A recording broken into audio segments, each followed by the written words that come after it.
Hello everyone, it's Bubbles, and this has been a long time coming. Welcome back to another reaction video. I know I've been promising reactions for a while. I'll admit I've just been a bit busy, but hopefully this kickstarts a string of reactions. But the first thing we're going to react to is something that came out a few weeks ago, and it's literally... This is going to be basically the trailer, the reveal event for the thing that releases tomorrow. So... timeline of events wise, tomorrow we get the new Dead by Daylight content, new Siege content, and we've got upcoming through this week, there's also new Mario Kart stuff, new Fortnite stuff. It's gonna be nuts. But anyway, this is the reveal event for the Siege stuff. Now, some will note that last time I reacted to the Siege, what was it? Year 7 Season 4 event. I promised that I was going to play Siege on YouTube. I ended up playing on Twitch a little bit. So, if you missed out, just keep an eye out on Twitch and let me know if you want to see more of it, because I'm happy to play more of it on Twitch. I love the game. I really do. The catch was I overestimated how much I was going to enjoy that season. I didn't actually get to play Nighthaven much, just by complete chance. I barely got the map. And then that's basically just left the new operator. And, I don't know. I had good thoughts about the new operator when the release event happened, and I saw, what Solus was going to be like, what the gadget was going to be. But upon reflection, in my opinion, Solus is the most boring of the 4 operators released last year. We had Azami, who by far was the best one, which is a shame because she was the first one as well, who was able to create new lines of sight and block off lines of sight, and just be a very different kind of utility to the defense team. We got Sens, who's also able to screw around with lines of sight. He's got a gadget that works in a very weird, different way. Mechanically, it's a fascinating one, and they buffed him to have better speed too, so he was even better than he was when he first released. And then that leaves Grim, and I know Grim gets a lot of shit, and Grim deserves the shit he gets. He is not a strong operator by any means, but at the very least, his swarm launcher, I forget what it's called, it has some kind of different gameplay to it. Players don't want to run through it. They want to try and avoid it. They want to try and not give Grim any information that he doesn't already have. And so Grim can kind of use that in some fun, different, weird ways. Solus is just anti-technology, and that isn't super enticing. Yes, maybe it gives you a little bit more knowledge during drone prep. But I don't know. And maybe the guns were a winner for some people, but for me, I just kind of looked at the guns and was like, yeah, cool. I got Black Ice on both of them on day 1, because I got some Brava packs from the pass. But even then, it wasn't really enough to make me want to play her. But anyway, new season. I'm hoping the operator will be more interesting. I also hope I'll have more opportunities to play this season on Twitch. And maybe upload a little bit to YouTube as well if anything interesting happens. Obviously, the Battle Pass is going to be a big influence on that as well, because last season's Battle Pass was kind of... not great. It wasn't great. But yeah, without further ado, let's actually get into this reaction. Sorry for the ramble. I just wanted to explain my absence. But again, if you're ever wondering where I am, I try and make sure that I stream at least once a week. So make sure you go over to my Twitch, ask questions. If I'm not playing Siege for a while, ask me where the fuck it is, and I will play it. Same goes with anything else you want to see me play. But yeah, let's jump into the video. Hello and welcome to Operation Commanding Force. I'm Camille Salazar-Hadaway, and there is no better way to kick off the first season of Year 8 of Rainbow Six Siege than to be here with all of you. Whether you're here watching the best teams in the world compete in the 6th Invitational, but TSM's not there! Excited to learn what's next. Sorry. This is the place to be. Okay. In Operation Commanding Force, all eyes are on Viper Strike, the squad led by Hubana, who will be welcoming a new operator this season. To tell us more, please welcome Creative Director Alexander Karpazis. I know the new operator's name is Brava. I don't know anything beyond that. I've been staying away from spoilers. Year 8, Season 1 Commanding Force starts off with us seeing Brava, our saboteur from Brazil. She'll be joining Viper Strike, led by Hibana, and is made up of the experts who have every tool at their disposal to get the job done. I'm They're expecting this to essentially be a the fun elite pass. Swiss Army knives who can jump into any operation and execute at the highest possible level. This squad is also being joined by Red Hammer, which was introduced earlier, being led by Thermite. This is the squad of force and destruction, and with Viper Strike and Red Hammer joining the fold, we've introduced all of our squad. Just pausing it for a second. So this pass, I imagine, is going to be all about Viper Strike. Last season they did release a whole bunch of packs and cosmetics in relation to Red Hammer. I do have those, so if you want to see those, let me know. I'm happy to show them off. They were actually very, very cool, so I picked them up. I know. I like all the stuff that's in relation to these different squads, because I actually really love this kind of,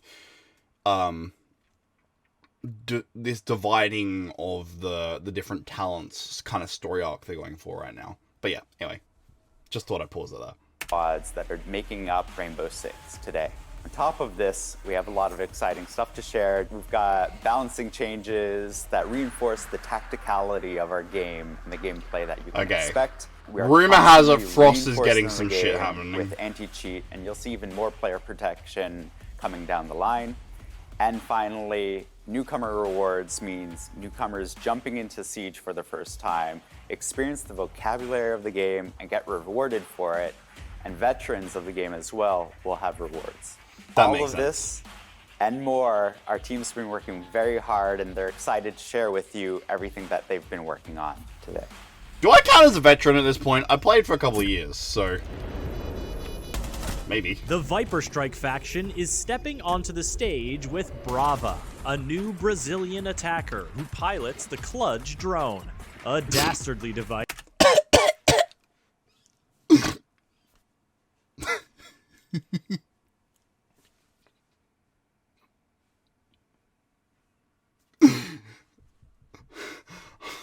I'm sorry. I shouldn't. What did you call that drone again? Hang on. I need to hear that again. A new Brazilian attacker who pilots the Kludge drone, a dastardly device. I shouldn't find that as funny as I do, but just the Kludge drone sounds so... It's such an ugly name. It sounds like something you use to fix a toilet. Like... Oh, sorry, mate. I just gotta get my Kludge drone out of the van. I don't know what it is. It sounds really funny. Okay, sorry. I'll rewind it just a little bit. I don't know why that name makes me giggle so much. Okay, let's... Okay. Bring it back. Don't laugh. Viper Strike, Brava, Kludge drone. Got you. Okay. Stage with Brava, a new Brazilian attacker who pilots I can't tell which gun drone, that is. a dastardly device capable of hacking defender electronics, Okay. and either destroying them from a distance or changing their allegiance entirely. Imagine a defender triggering a Kapkan trap, or getting slowed by Malusi's Banshee device. Bruh. Imagine an attacker causing chaos with an on-site Maestro turret in a post-plant situation. This is the world that Brava is bringing to you, and it's coming soon. Okay! Holy shit.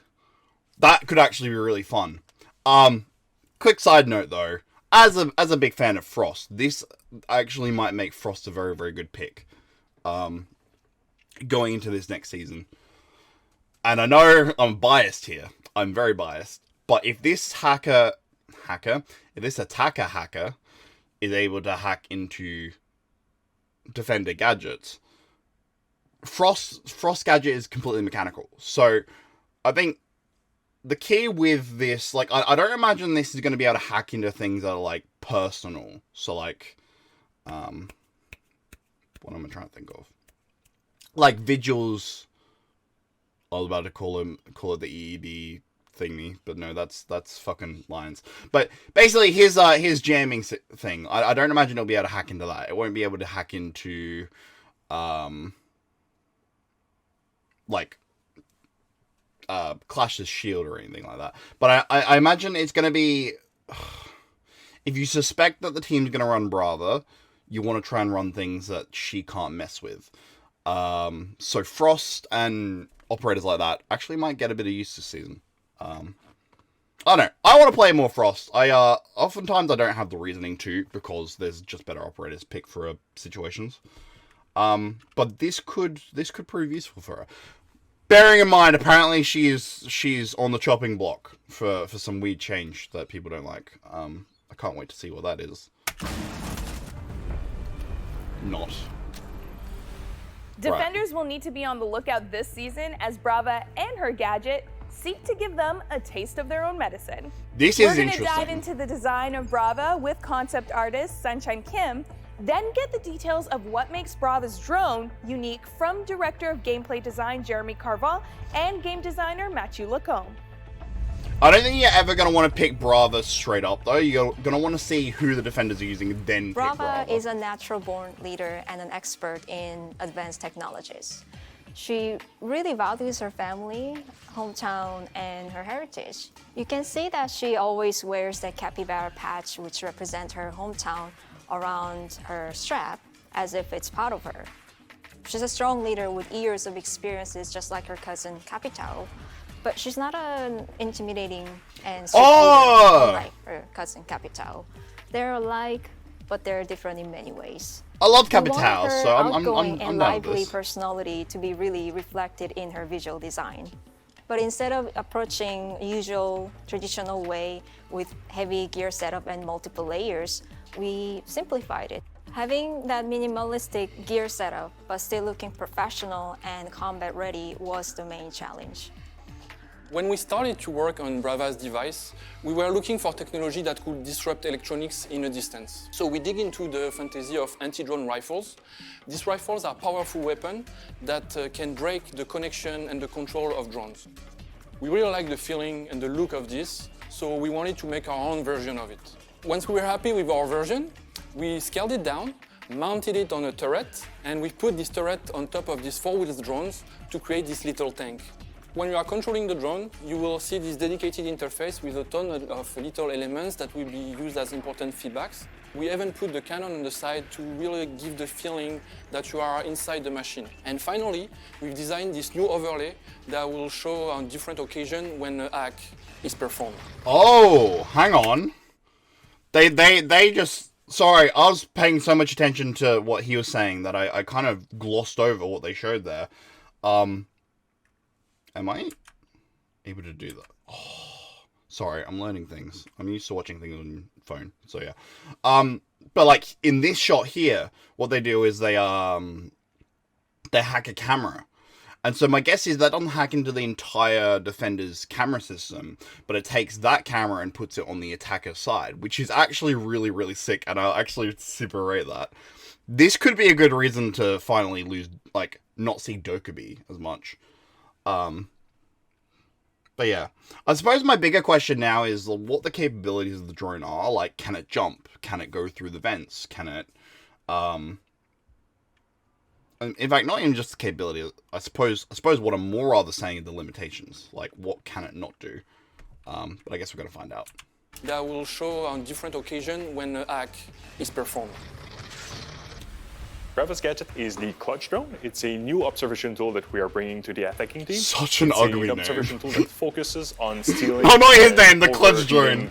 Defender gadgets. It's a drone, so similar to what we have with Twitch. You can move around, drive with it, and you can also shoot. When you shoot at a electronic device, you can steal them from the defender team. Our experienced players... I can steal Echo drones? A lot of crazy things with this. You can steal a Capcan Trap, you can steal a Yokai drones, all of those defender gadgets that you can turn against them. So obviously there's a lot of possibilities and it's sky is the limit here. For newer players, well, it's a safe way to explore new maps, get to know interactions between some gadgets. It's an observation tool. You gather knowledge, you gather intel. It's always going to be good. Brava brings two primary weapons. We have the Para 308 and the Cam RS. We have the assault rifle.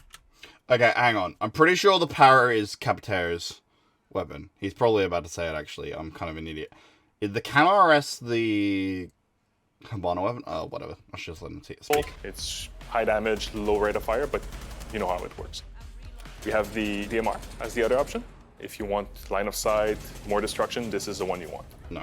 For the secondary weapons, we have the Super Shorty and the USP-40. You know the deal here. We have a secondary shotgun for utility. We can create some rotation holes for drones. You can slip by the defenses with this. Or you have the USP-40, which is a reliable pistol. If you want to move fast, you want to catch up to your team, that's the one you want to use. For generic gadgets, we have the Claymores and the smoke grenades. The Claymore, obviously, you're going to spend a lot of time hunting down defenders. Nothing surprising though. But we want to make sure that you're safe. So you will be able to use the Claymore for this one. Or we have the smoke grenade. The smoke grenade is the one that creates a lot of noise, that draws a lot of attention. This means that you can slip. The entire point is their primary gadget is so interesting. Like, that's so the window of opportunity. they're not going to give it a crazy secondary. We have like a frags. 3-speed and 1 armor attacker here. It's mostly so you use the speed to catch up to your team. You're going to spend a lot of time on your clutch drones, and we want to make sure that you're always relevant during the round, so we gave you the best speed that we have. Yep. Fair. The first synergy that we can see is IQ. You have this ability to track all of the electronic devices, and turns out that Brava can hunt and steal those. So you want IQ to scout ahead, and Brava to execute on them. It's funny. I spent the start of this video kind of talking shit about Solus because you can tell now that they wanted to release Solus first before they released Brava, because Solus is going to be one of the counters, 100%. They're gonna say her later. I could bet money on it. I'm not going to because I do not have that money, but I could bet money on it. So yeah, I suppose maybe I'll have a use for Solus after all. We'll see. And one of the things that we really like is tag teams. And here we are proposing Brava and IQ. Yeah. Thatchers and the operator that have access to the generic EMP grenade can allow the clutch drone to move forward if there's a pest or a mute jammer in the doorway. And don't worry, if you disable a gadget and you try to convert it, it will still work. Some of our maps have these critical important walls to open. Ace and Termite might have issues because there's electricity or mute jammers on those walls. You can send the clutch drone to shoot those gadgets and remove them, but there's also creative ways of doing it. You can steal a Maestro, use the Maestro to deny those devices. That's the kind of things that you will learn about Brava, and that's why it's exciting. So this is a great way to counter Brava. Either you can spot Brava when she's droning, well, she's vulnerable. Yeah. Solus. And you can spot the clutch drone coming in to steal your gadgets. Mozzie is an interesting counter here. We have a two-way relationship. You can steal the pest and do all of the crazy things that you can think of. But the pest can also steal the clutch drone, and then from there you can steal claymores, steal air jabs, retake some Holy! There's a lot of possibility here. So it's really a counter and counter synergy. The clutch drone is an observation tool. It navigates on the floor. The way that we know to counter this is good old mute. You place jammers, you passively deny the entry to the bomb site. You just have to be careful and place them in ways that she can't shoot them. The clutch drone can steal the jammer, and then it's going to disable defender gadgets.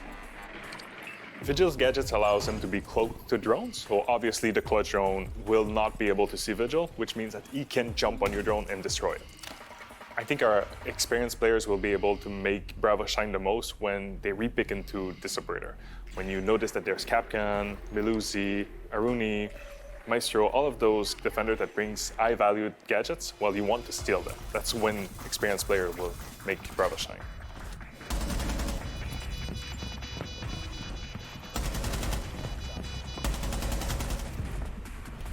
I pity all those playing ranked. Our next updates are focused on the team's...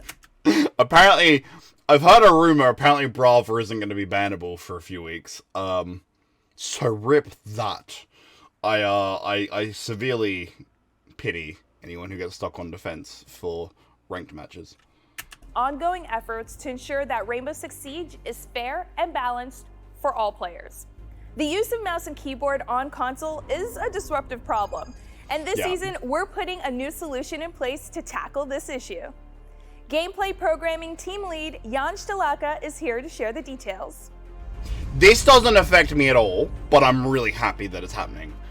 So yeah, So I on suppose Siege, we we'll have see a what's happening. problem where a lot of players are using these little widgets called input spoofing devices, and they allow you to play with a keyboard and mouse on console. Now, along with toxicity and cheating, this is one of the biggest complaints that we get from our community.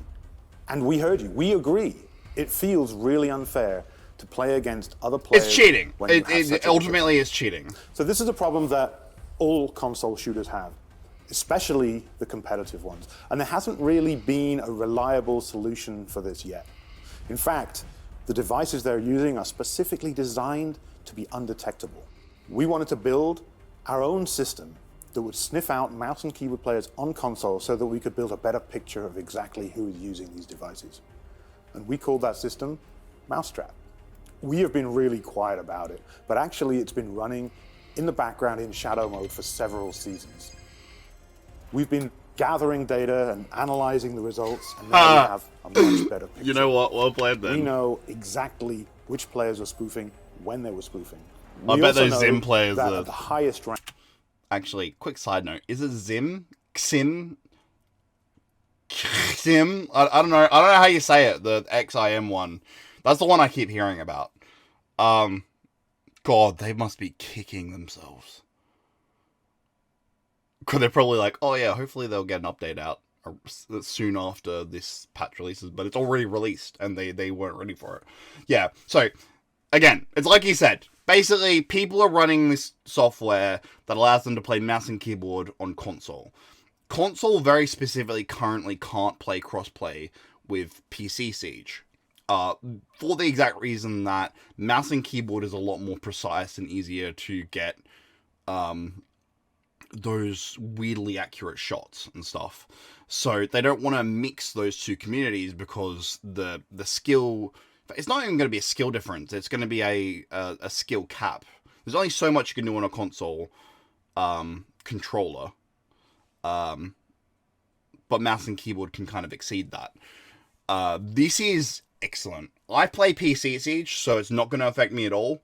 But I'm really, really happy for everyone that plays console, because this is going to be a godsend. So yeah. Some really rich people are going to be losing a lot of money. Ranks, spoofers become much more common, where they have the biggest advantage and the most to gain. It would have been really easy for us just to ban all those players, but we want to try something a little different. So what we're going to do is we're going to try and remove the advantage that they get from using one of these input spoofing devices. Okay. Starting in Season 8, Year 1.2, when we detect you spoofing, we're going to start adding extra latency to your inputs. It's going to start out really unnoticeable, but it's going to ramp up over several matches, and it will definitely be noticeable. Controller players will find that their disadvantage against mouse and keyboard players will be much reduced. To remove the penalty, simply unplug your spoofing adapter and continue playing on controller. After a few matches, the latency will be reduced and you'll be back to normal. We've worked really closely with our accessibility group here at Ubisoft to make sure that we take the needs of disabled players into account. We have designed the feature so that disabled players who use adaptive technology to access the game should not be affected by this penalty. However, if you're a disabled player and you feel like you've been unfairly penalized, there will be a QR code in the game that you can use to contact us. We will then investigate, and maybe we can use your feedback to improve our system. Yeah. So additionally, we will be updating our code of conduct for all players to say that using external devices to gain an advantage is not permitted. I want to mention that this is an experimental solution. Nobody in the industry has solved this problem yet. We are trying something new, but it's not the final iteration. We intend to keep monitoring the data, to update our detection system, and to continue to tune the penalties.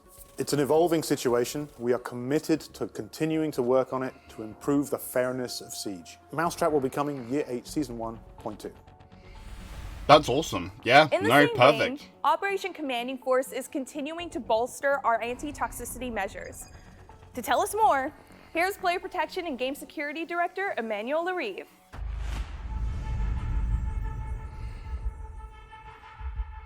Okay, go on. I'm very glad to announce that we Hey, so, within a couple of weeks of them releasing their trial reputation system, I'm pretty sure I responded to somebody in chat who was getting pissy at me over something. I can't even remember what it was. It was something super minor, and I kind of responded to them. I think it was sarcastically. Or something. Or, I don't even remember. I don't remember what happened. But the fact of the matter is, I didn't really treat them overly disrespectful, and then all of a sudden I dropped into this reputation penalty bullshit. So yeah. Oh, wait, no, it wasn't talking. Sorry. My bad. I had a whole bunch of teammates who just ran into me while I was trying to shoot. They basically Mr. Presidented the, thing. Sorry, I might need to wipe this because my brain's not working. They Mr. Presidented the person I was trying to shoot that was on the enemy team, and it meant that I got reverse friendly fire on the person that was on my own team, which meant that I got the toxicity penalty. Well, not penalty, but you get the idea. The reputation thing. It says that I'm not as good. It has gone up again, so hopefully that's a good sign. But so far, I'm not super impressed by their reputation thing. Just gonna put that one out there. will perform a new update toward the reputation penalty. This new update will be looking at everybody that is doing some disruption at the voice chat level. It is really important because we're seeing case of misconduct, hateful message. We want to reduce that. Players being detected by this new system will be muted by default to others. So the people that still want to hear them will be able to unmute them. The goal of this new initiative is to reduce the impact of the top offender on other players. We also want to reduce the case.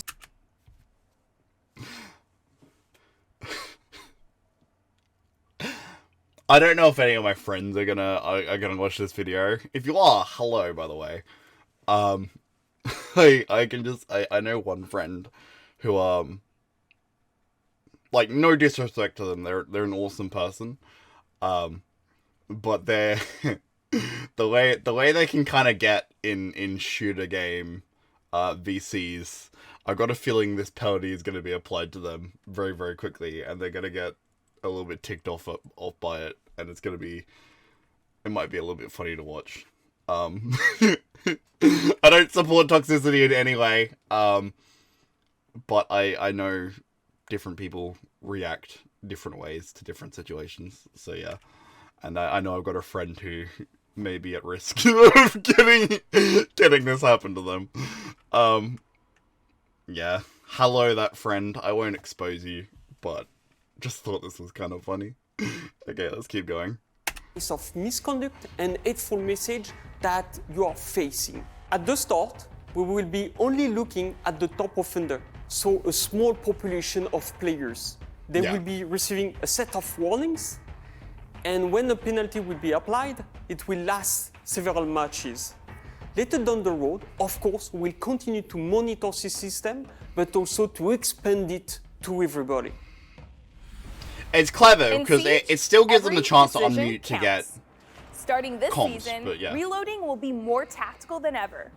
Associate Game Director Joshua Mills reveals details about the reload rework, and game designer Robert Cole has some news about a balancing update for Zero.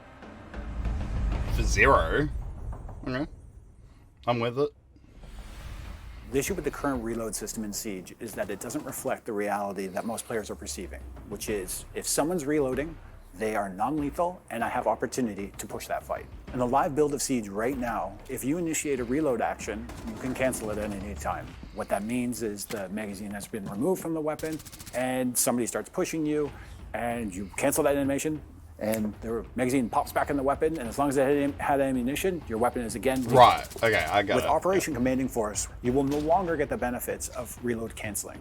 And what I mean by that is once the magazine has cleared the weapon, it will not magically pop back in the weapon if you cancel that animation. In fact, it'll drop and then you'll have no magazine in your weapon. But if you had a little bit of ammunition left in your magazine, you'll still have one in the chamber. And at the end of the day, it only takes one.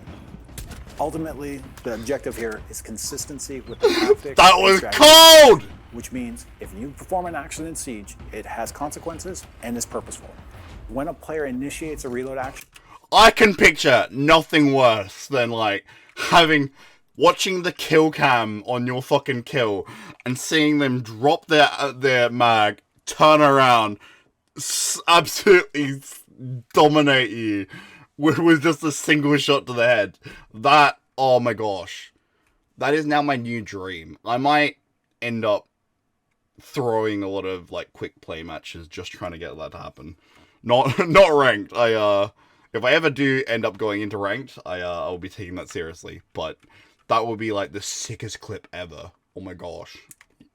I'm just picturing it right now. Anyway, let's keep going. you're committed to it.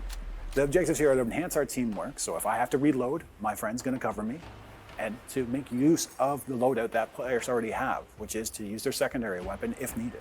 Ultimately, it realigns our players' expectations with the game reality. So players, when they know somebody's reloading... This really helps it bring back to an the more and an realistic advantage in shooter that people situation. expect. Right now, the game doesn't actually support that. This is one of those updates that is actually affecting our core mechanics of the game. It's an important thing to be very careful when we make those changes, but we know this is the direction we want to go in to bring Siege to be more tactical, more purposeful, and more strategic than ever before. Like, there's nothing that is more frustrating. Like, because I know, sorry, itchy head. I know I'm not, like, a top-tier player by any means. Sorry, I just need to check the time. Yeah, okay. I know I'm not a top-tier player by any means, so, my opinion might not be as well received. People might not give a shit, sort of thing. Maybe they don't think that I know what I'm talking about. But even in just quick match and stuff like that, when you're playing against somebody and you're trying to time your push for when somebody's going for a reload, it is unbelievably frustrating if they reload cancel and just absolutely fill you with bullets. This way, it kind of adds that element of you can't just spray and pray, and I absolutely adore that. That's going to be I don't know why. I'm picturing that will be a big thing for LMGs, actually. But just in general, it's gonna entice. That's not the right word. It's gonna encourage a better, more strategic game, and that's what Siege is essentially. It's a tactical shooter. Some people bitch about the fact that the gadgets feel very unrealistic nowadays, and I can kind of get that. But I think the what we're seeing here in this balancing thing is bringing Siege to more of a tactical, strategic sort of game, which is fundamentally what it is. The realism aspect may have been lost a little bit, but I think it's better that it's a more interesting game than realistic, and maintain the core element of strategy and the word that just escaped my head. Tacticalness and strategy. I don't know if those are the right words, but you get the idea. Zero is not in a bad spot right now, but it's true that his gadget can be a tricky one to use, as it's getting destroyed most of the times before being even used. That is true. Mainly due to the sound it makes. We are changing the Argus camera so that it will no longer auto-deploy to the other side of the wall once being attached. Zero will now need to manually perform the perforation from inside the camera. And additionally, any teammates can swap either side of the camera but not perform the perforation. With these changes, we want the Argus camera to be a much more powerful intel tool, as well as being much more collaborative and improve the options and survivability of the gadget. We believe that these changes will make the gadget much more interesting and bring a new layer of strategy to Zero.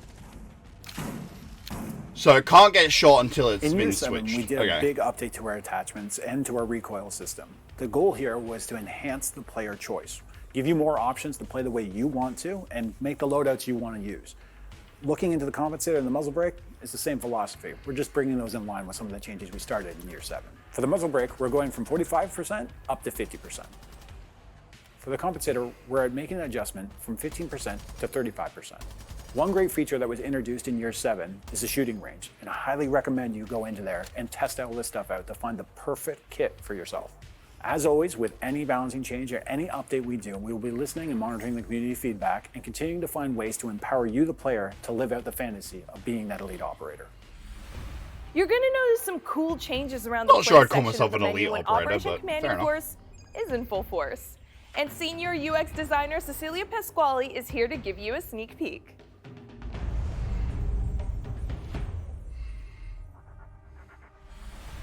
We are introducing 3 categories that will contain our existing and new playlists. The categories are competitive, quick play, and training. We are going to also introduce a dynamic button for each of those categories, and it's going to be right below the tile, and it's going to allow our players to directly access their last played playlists inside that category. For those playlists, for example, as Quick Match, that have different game modes to select to matchmake with, we are going to add a settings button right below the tile that allows our players to select the game modes directly from there instead of having to go through the global settings button. For the future, we aim to further improve the menu navigation, but also we can't wait to hear your feedback about our latest improvements. This feature is directed to our PC players, and it's an access point in the homepage of the game that notifies when a test server is available. Upon clicking on the button, the game session will be closed and the test server will be automatically started. For those players that still don't have the test server installed, they can access this button and directly download it, meanwhile still playing the game. The main goal of this feature is to give players the ability to check the availability of the test server in the homepage of the game. That's interesting. 2 things. Firstly, that girl is devilishly attractive. That doesn't have anything to do with Siege. I just thought I'd say that now. I suppose there's space for a bit of a joke here as well, but no, just she kind of cool. Anyway, more importantly to the conversation, fuck, I've forgotten what I was gonna say. Okay, PDB, test server, whatever it's called. I'll admit, I've never been one to do test servers for anything other than Dead by Daylight. Mainly because Dead by Daylight's my main game. It's the one I play the most of. It's the game I've got the most experience on. It's the game I'm 100% so much better at than Siege. But if they're gonna improve the accessibility and stuff between the main version of Siege and the test server, this may actually be a good starting point for others, including myself, to actually start using the test server and start messing around, start using the new operators a bit earlier, start having a feel for what new maps feel like. Yeah, I don't think it's necessarily a bad idea. And so maybe we will try out the test servers at some point in the future. Obviously, I have more than missed my opportunity with this particular season, seeing as I'm pretty sure it's meant to come out tomorrow. I could be wrong on that one, but I'm pretty sure it's meant to come out tomorrow. But in the future, that is an option. So again, if you guys want to see me do the test servers and stuff, it might be a different insight because you're not watching some pro player hit 50 million IQ shots. It's just some random jackass trying to play a new operator and showing you what a noob looks like. Or maybe not noob, but you know, somewhere in between. Yeah, let me know. I'd be happy to maybe give it a shot. I want to make Siege more of a priority. I haven't really had a reason to do it. Again, last season the battle pass wasn't interesting to me. I noticed they're about to talk about that. The operator, once I'd actually started playing her, I didn't have much interest in Solus all that much. So it wasn't a super interesting season, but I want to find reason to play it again. Part of that's probably also going to be finding more people to play with. But part of that's also going to be just finding interesting different ways to experience Siege, and this could be it. So, let me know if you want to see that. By giving a faster access and more visibility of our test server, we hope that more players will be interested in downloading and test our new features. Last season, we rolled out the revamped I'm not gonna lie, my heart fluttered when she was talking and she suddenly disappeared. Okay, let's keep going. Battle Pass to give you more control and flexibility over the new gear you unlock. Okay, sorry, I'm pausing it a lot, but I really need to talk about this one. Jesus Christ, this Battle Pass sucked. It sucked so much. And I'm not just talking about the items you can unlock. So, I'll talk about that element first and then the actual layout part second. So, the Battle Pass for, I want to call it High Caliber, that wasn't last year's Battle Pass. Whatever the fuck the one Solus is in, the one that's currently got a day left, that one. It had some new gear for 3 of the Ghost Eye operators. It wasn't any better gear than stuff that all 3 of them already had, except for Solus. And even then, it looks a little bit weird on Solus. They added some other outfits that are like weird. They got like beanies and stuff. They look like they may be designed for like some kind of, I don't even know what. They just like they added one for Yana and a whole bunch of others, and they look so bad. And then they added some fishy shit, or like stuff that makes it look like they're trying to camouflage with a beach, and it looks okay, I guess. And then they added some SI stuff for Mozzie and Fuse, characters who already have much better outfits. I don't know, it just felt like it was all over the place with the content itself. They gave us a lot of background cards, which was very, very cool, but that was about it. Then came the actual pass itself, how it worked.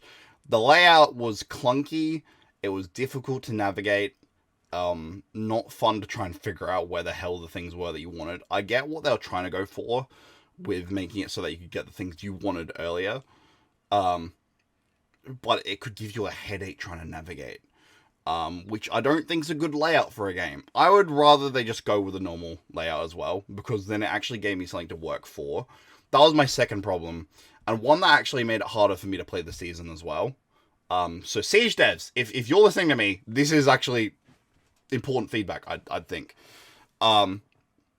Because I needed a mute skin, and that mute skin was kind of nice, so I went for that first. I wanted some Brava packs. Bravo pack, sorry, Bravo, that's gonna confuse me this season. So I went for those. I wanted a Solus skin, because she was brand new, so I got that. The problem was that speedrunning to get to those ones meant that I already had everything I wanted from the pass, so I didn't have much reason to play Siege. I did get to tier 100, but it was through a lot of forced effort, because I didn't feel the need to grind anymore, because I already had the things I wanted. So yeah, I don't know. I don't know if that's information that's the Siege devs want to hear, but I feel like that's quite important, because it definitely shaped how I felt about the season. I'm not super bothered if they keep this new style, but at the very least they need to fix the way it works, because it wasn't good. It wasn't good. Okay, let's keep going. Now, we're introducing a new spin on Brava packs, aimed to give you even more choice when it comes to earning cosmetics. Okay, go on. Business Strategy Director Mohammed Ben Hanada will break down just how this works. I'm in. Sorry, you pulled me back in. You've hooked me. So last year we introduced the Bravo it. packs. This feature was actually really liked by our community. What we want to do this year is actually give you even more choice as to which reward you unlock from the Bravo packs. So for the players that finish the 100 tiers of the Battle Pass, we're giving you what we call the Bravo pack tickets. This will actually give you the opportunity to browse all of the rewards from the Bravo packs and choose the one that you want to unlock. We launched the new Battle Pass last season. We've had a lot of feedback from the community around the UI and the UX of the feature. So looking forward into the next seasons, we're going to be focusing on improving this experience on the UX and UI side. So stay tuned for this. Okay, I'm in. The I'm best in. I'm moments in in. Siege are when a plan That gets the golden button. But for this to happen, everyone on the team needs to be on the same page, which could be tough to do when you're first starting out. Yeah. Don't worry, we got you. Our new beginner challenges will make it easier than ever to understand the strategies of Siege, and will even earn you some nice rewards too. Associate Game Director Christopher Budgeon is here to explain it all. If those challenges reward me with rewards, maybe for fucking shits and giggles, I record a video seeing how quickly I can get these challenges done. if they're interesting. I don't know, we'll see. That could be a video idea.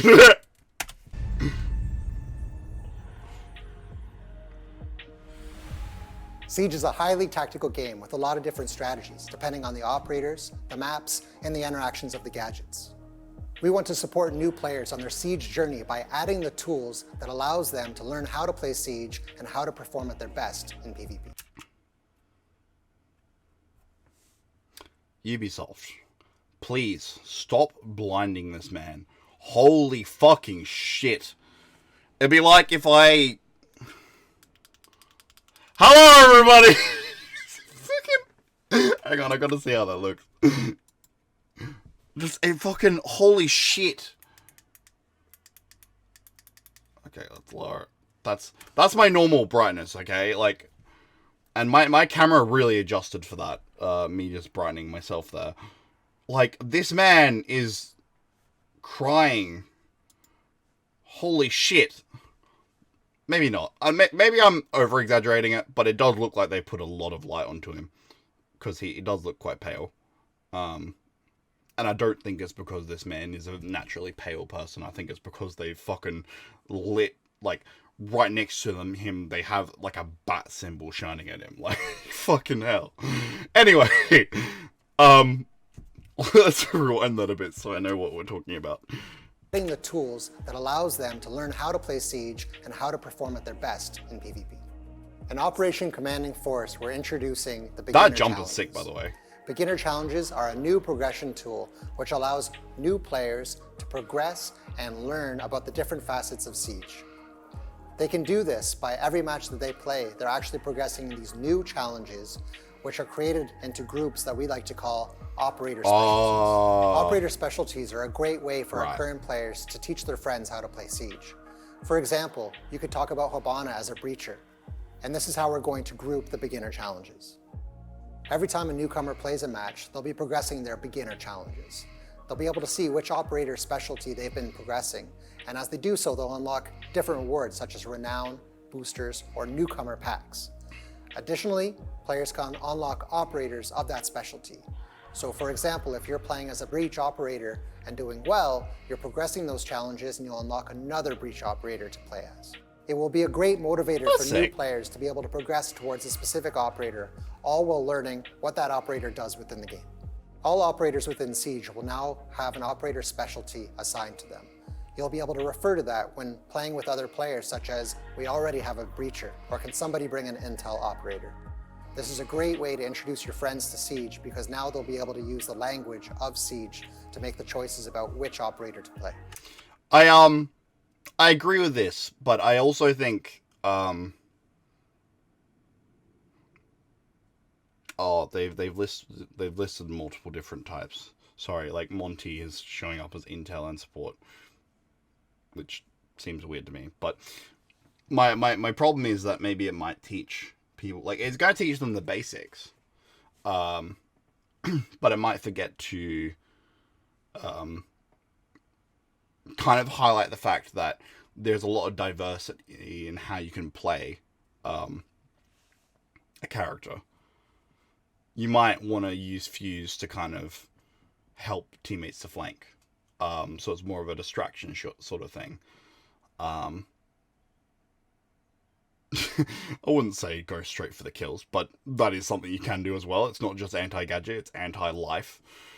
But like, my point is that there is a lot of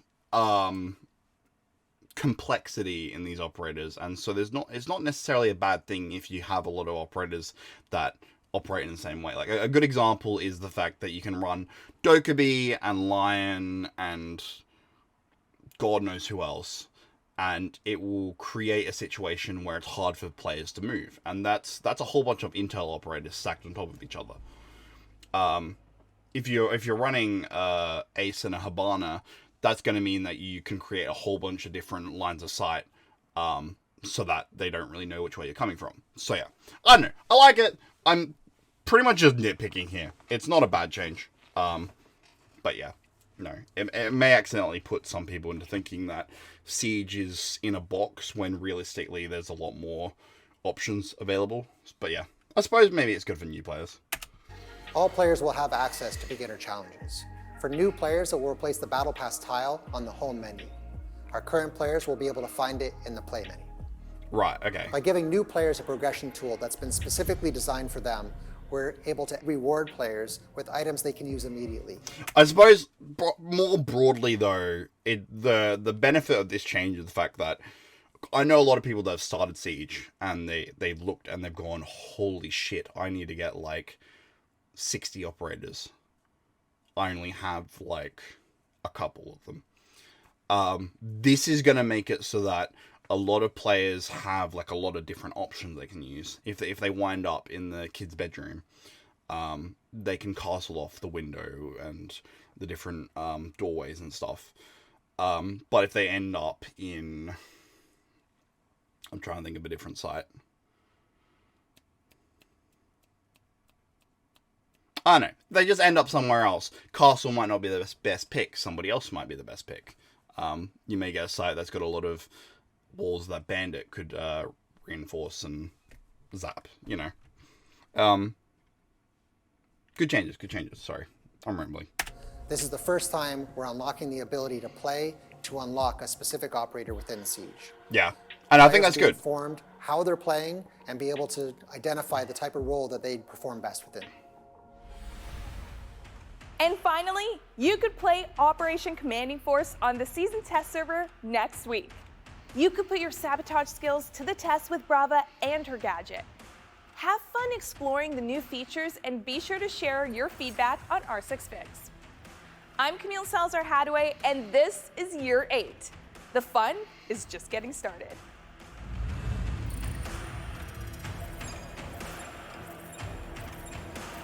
Okay. Is there anything else?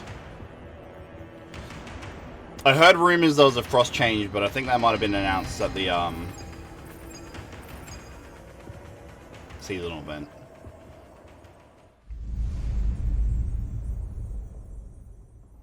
March 7th live release. So, for context, it's actually March 7th for me today. But I know this is probably talking American time, or Canadian, or whatever it is. So yeah, is there anything? Doesn't look like it. Right. Okay. So that is Operation Commanding Force. Fuck, I've got a lot to think about. Okay. I suppose firstly, the operator herself, Brava. Big fan. I always love it when games introduce characters that fit within the lore of it. Like, they don't, it doesn't have to be every single character does it, but it's like, I appreciated it when Aruni got introduced and I was like, oh yeah, she's mates with Thermite. I appreciate the fact that this isn't just another jackass they found for Viper Strike. This is somebody who is actually Capitao's cousin, and that's sick. I love Cap. He's actually genuinely one of my favorite attackers. So seeing him be able to play alongside his cousin is actually kind of sick. I probably should have it. I'm actually curious. Okay, so Capitao uses the AR. I know this marksman rifle is one we've already seen. Is this Bucks? Yeah, it's Bucks. Okay, so it's Bucks, marksman, and the USP 40. I'm pretty sure a fuck ton of operators have that. Jackal Mirror, Oryx. Yeah, okay. Alright, and the Super Shorty we know. That's Castle and all the rest of those. Okay. That's kind of sick. But yeah, no, that is Operation Commanding Force. I think Brava is going to be a really fun addition, which fills me with joy. And it actually, I'm really, really happy that it gives me a reason to play Solus.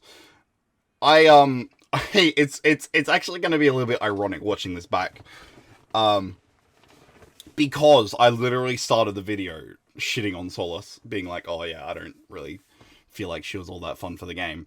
But now it makes a lot more sense, because Solus wasn't added, I don't imagine she was added on her own without the knowledge that Brava was going to be the next operator after her, because Solus is probably going to be a really, really important part in high level play, in making sure that Brava isn't a major pest. Like, even in low level play, I'm going to imagine that a lot of people are going to want Solus just so that they can deal with Brava. Which is fair, and I think it's going to be quite fun. I am curious whether or not Brava's going to lose the Super Shorty, though. Because that is breach power that otherwise I wouldn't expect from an Intel operator. I would have probably expected... Like, I would have expected her to get the AR. That made sense to me.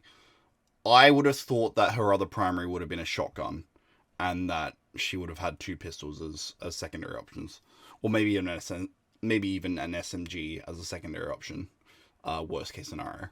The other changes seem great. I love that console is gonna get its justice that it's wanting against people who are using shit that allow them to do mouse and keyboard. I love that the Battle Pass is getting some Bravo thing. It doesn't look like they're reworking the Battle Pass itself, which it's a bit of a sad thing, but that's alright. I can live with it. If the worst thing in Siege is the Battle Pass layout, I'll live with it. The Zero changes are great. There's an leak coming that they didn't show off.